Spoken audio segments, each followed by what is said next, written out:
बिस्मिल्लाहिर्रहमानिर्रहीम। अस्सलाम वालेकुम। कैसे हैं आप सब? उम्मीद करती हूँ आप सब बिल्कुल ठीक होंगे।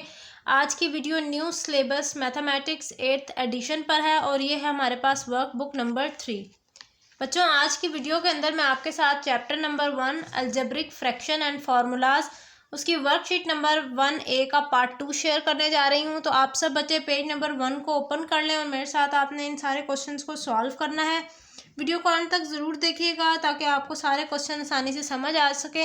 इंशाल्लाह नेक्स्ट वीडियो से हम लोग वर्कशीट नंबर 1B शुरू करेंगे।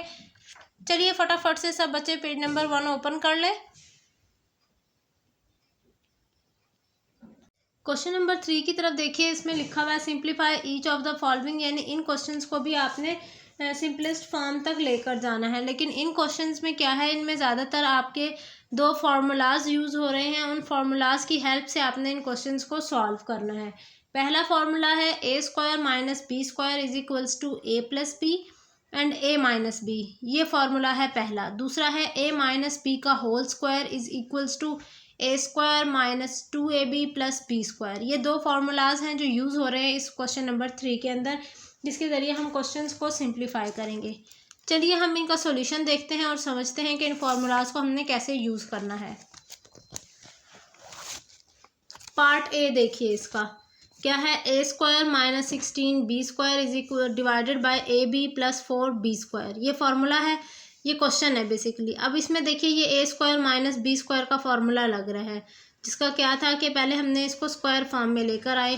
4 4 16 होता है, इसीलिए इसकी जगह 4 लिखा गया।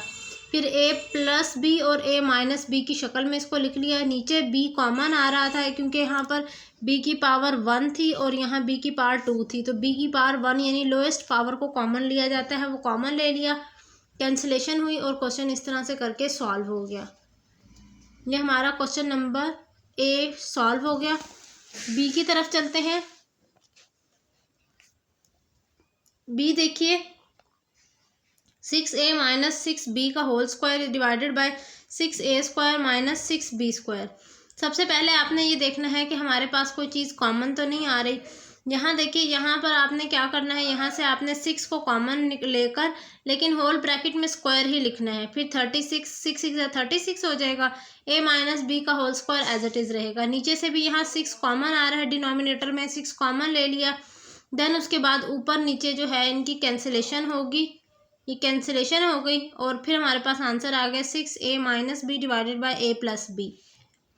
यहाँ देखिए मैंने दो फार्मूलाज मेंशन कर दिए जिनमें से हमने एक फार्मूले को यूज़ करते हुए पूरा क्वेश्चन सॉल्व कर लिया है। इन फार्मूलाज का आप स्क्रीनशॉट लेना चाहें तो ले सकते हैं, इनके ज़रिए क्वेश्चन सॉल्व होते हैं बेसिकली। अब हम सी पार्ट की तरफ चलते हैं। सी पार्ट में देखिए 5c + 1 / 5c² + 11c + 2। अब यहाँ पर ये जो न्यूमिनेटर में तो सॉल्व हो नहीं सकता। डिनोमिनेटर को हमने किस तरह सॉल्व किया, डिनोमिनेटर को इस तरह सॉल्व किया है कि इसको हमने इसकी पहले मिड टर्म ब्रेकिंग की है। किस तरह मिड टर्म ब्रेकिंग होती है, पहले हम क्या करते हैं, लास्ट के और फर्स्ट डिजिट को आपस में मल्टीप्लाई करते हैं अपने माइंड में ही। हमने इसको क्वेश्चन में नहीं करना, अपने माइंड में। 5 2 = 10। अब 10 के देखना है कि किस किस टेबल में आता है, तो जो है उनको अगर जैसे अब 10 1 = 10 है तो 10 + 1 क्या बना, 11 बन गया। तो इसीलिए हमने आराम से इसको ब्रेक कर दिया इस तरह करके। फिर इसके बाद इन दोनों को पेयर बना लेना है और इन दोनों का पेयर बना लेना है। नेक्स्ट पेज पे में देखते हैं पेयर्स इसके। ये रहे इसके पेयर्स।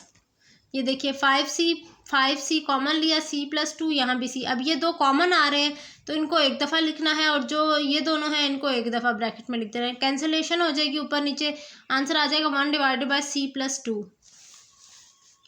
डी पार्ट की तरफ चलते हैं। d² + 3d - 28 / d - 4 ये है। अब यहाँ देखिए हमने क्या करना है, सबसे पहले अब यहाँ पर d² के साथ कुछ नहीं है तो इसके साथ 1 है।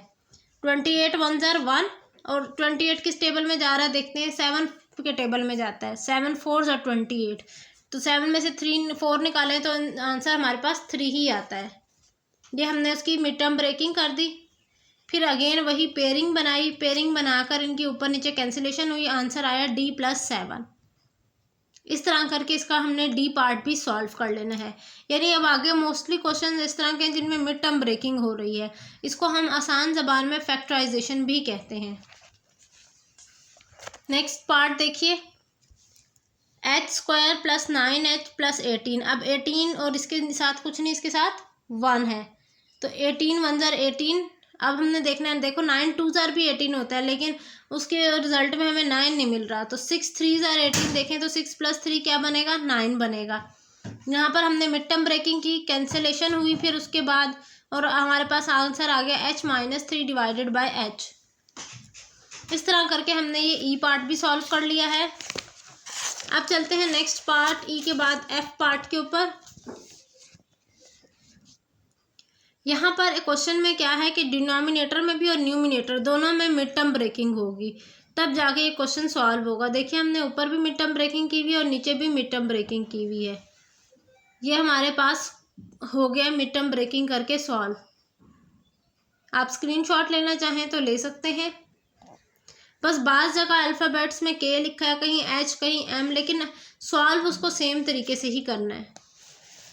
अब हम जी पार्ट की तरफ चलते हैं। इसमें हमने क्या करना है, देखिए इसमें एक चीज़ डिफरेंट है थोड़ी सी, कि न्यूमिनेटर और डिनोमिनेटर जो है ना वो 2 के टेबल पर डिविजिबल हो रहा है। तो हमने सबसे पहले इनमें से 2 कॉमन लेकर ना, तो 2 इनके कॉमन लेकर इनको सॉल्व कर लिया पहले, देन उसके बाद इनकी मिड टर्म ब्रेकिंग की तरफ मूव किया। पहले ये भी चेक कर लेना है कि कहीं ऐसा तो नहीं कि तीनों डिजिट एक ही टेबल पर डिविजिबल हो रहे हो, तो वो चेक करके फिर उसको उनकी कैंसिलेशन करनी है और फिर देन उसके बाद मिड टर्म ब्रेकिंग। अब नीचे क्या था कि नीचे मज़ीद और ज़्यादा जो है ना अभी कॉमन आ सकता था, तो इसीलिए 3 बाहर लिखा गया है। नेक्स्ट पेज, ये देखिए इस तरह करके मिड टर्म ब्रेकिंग करके क्वेश्चन सॉल्व कर लिया गया। एच पार्ट में भी सेम इसी तरह हमने किया है, इसमें भी हमने मिड टर्म ब्रेकिंग की है सबसे पहले। अच्छा, ऊपर वाले पार्ट के ऊपर वाला जो न्यूमिनेटर था ना उसमें ऑलरेडी मिड टर्म ब्रेकिंग हुई भी थी, तो यानी इसमें हमें ज़रूरत नहीं थी, इसमें सिर्फ हमने इनको अरेंज करना था, यानी 15 और 5 को पहले एक पेयर में और 4 और 12 वाले को एक पेयर में, बस पेयर बनाया और कुछ भी नहीं हमने किया। नीचे तो प्रॉपर होनी थी ब्रेकिंग, मिड टर्म ब्रेकिंग। ये हमारे पास क्वेश्चन सॉल्व होकर इसका आंसर आ गया है। नेक्स्ट देखिए आई पार्ट।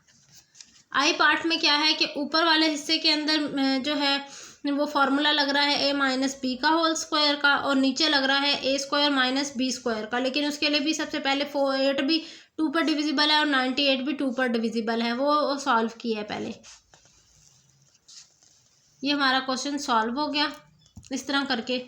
अब जे पार्ट में भी सेम, जे पार्ट में ऊपर और नीचे दोनों तरफ a-b का होल a² - b² का फार्मूला लग रहा है, जो आता है a+b और a-b। ये देखिए, बस इसमें ये है कि डिनोमिनेटर में बड़ी एक वैल्यू है जो a के बराबर है और छोटी है जो b के बराबर है। ये हो गया। अच्छा, के और जो एल पार्ट है ना उनमें क्या डिफरेंस है, उनमें सिर्फ आपने पेयरिंग की अरेंजमेंट करके सॉल्व कर लेना है, यानी ना ही इसमें कोई मिड टर्म ब्रेकिंग करनी है ना कोई फार्मूला लगाना है। ये हमारा क्वेश्चन सॉल्व हुआ है इस तरह करके। इसी तरह हमने एल पार्ट भी सॉल्व किया है। ये ले, अब हम चलते हैं क्वेश्चन नंबर 4 की तरफ। क्वेश्चन नंबर 4 में उन्होंने कहा है सिंपली कि दोनों को क्वेश्चंस को आपने फैक्टराइज करना है, यानी इसमें भी सिंपल आपने फैक्टराइजेशन करके क्वेश्चन को सॉल्व कर लेना है। ये देखिए पार्ट 1 देखिए 50x² - 2। अब इसमें से 2 का टेबल, ये 2 के टेबल पर डिविजिबल था, 2 का कॉमन लिया, फिर उसके बाद इसके ऊपर a-b और a+b वाला फार्मूला लगाया और सॉल्व कर लिया। अब क्योंकि पार्ट 1 में हमने न्यूमिनेटर वाले हिस्से को सॉल्व कर लिया था तो उसको मैंने डायरेक्ट पुट कर दिया है। बस नीचे वाले से 2 पहले कॉमन लेकर फिर उसकी फैक्टराइजेशन की, और फैक्टराइजेशन करने के बाद जो है आराम से इस क्वेश्चन को सॉल्व कर लिया। ये देखिए इस तरह करके हमारा सेकंड पार्ट भी सॉल्व हो गया। नेक्स्ट पेज पर चलते हैं। नेक्स्ट पेज पे ना कहते हैं कि स्टूडेंट्स ने ना ये क्वेश्चन सॉल्व किया है, आप बताएं ये क्वेश्चन सही सॉल्व किया या गलत। बच्चों ये गलत क्यों सॉल्व किया है, क्योंकि देखिए जब दरमियान में साइन माइनस का हो तो कभी भी x² और x आपस में कैंसिल आउट नहीं होते, ठीक है। तो अब आपने बताना है कि इसको सॉल्व करके ये कैसे गलत है। ये देखिए मैंने सॉल्व किया है। सबसे पहले इन दोनों में x कॉमन आ रहा था, x कॉमन ले लिया, नीचे से भी x कॉमन आ रहा था वो ले लिया, फिर a कॉमन लिया, बाद में नीचे से मिड टर्म ब्रेकिंग की, और क्वेश्चन मिड टर्म ब्रेकिंग नहीं की बल्कि हमने यहाँ पर फार्मूला लगाया a² - 2ab + b², फार्मूला लगाया, आराम से क्वेश्चन सॉल्व हो गया। ये थी मेरी आज की वीडियो। इंशाल्लाह नेक्स्ट वीडियो के अंदर आपके साथ शेयर करूँगी एक्सरसाइज 1B यानी वर्कशीट नंबर 1B। तब तक के लिए मुझे इजाज़त दीजिए। अल्लाह हाफिज़।